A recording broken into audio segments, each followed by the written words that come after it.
একদিন আমার নবীর দরবারে ফেরেশতাদের সর্দার জিব্রাইল আসছে। আমার নবী কথায় কথায় বললেন, ইয়া আখি জিব্রাইল, ও আমার ভাই জিব্রাইল, তোমার নাকি 600 ডানা আছে, 600 পাখা আছে। ইয়া রাসূলুল্লাহ, আল্লাহ তোমাকে 600 পাখা দিয়েছেন, তো তুমি কয়টা ব্যবহার করো? বেশি লাগে না, আসমান জমিন ডিউটি করতে একটা হইলে যথেষ্ট। মানে একটা দিয়ে চাপড় মারলে হয়ে আছে, বাকি 599 ব্যবহার করা লাগে। আচ্ছা, যার 600টা ডানা আছে তার শরীরটা কত? একটু বুঝার চেষ্টা করেন। যার আর ডানা ইঙ্কিও আছে, ফাঁকির ডানা না। জিব্রাইল যেমন তার ডানাও।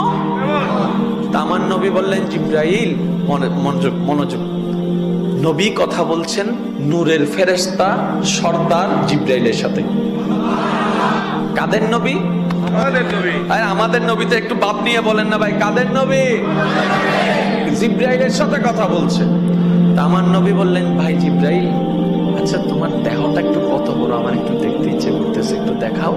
তখন জিব্রাইল বললেন, ইয়া রাসূলুল্লাহ, আমাকে ক্ষমা করবেন, আল্লাহ আমাকে যে বডিটা দান করেছে ওই বডির রূপটা নেওয়া যদি নিতে যাই পৃথিবী ছোট হয়ে যাবে, পৃথিবী ছোট হয়ে যাবে।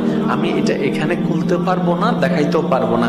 এটা যদি আপনি দেখতে চান আপনাকে আমার বাড়িতে যেতে হবে, মানে সিদরাতুল মুনতাহায় যদি যান তখন আমি আমার আসল রূপটা দেখাতে পারবো। এবার তো কথা শেষ। আল্লাহর হুকুম হলো, নবীর মেরাজের টাইম আসলো।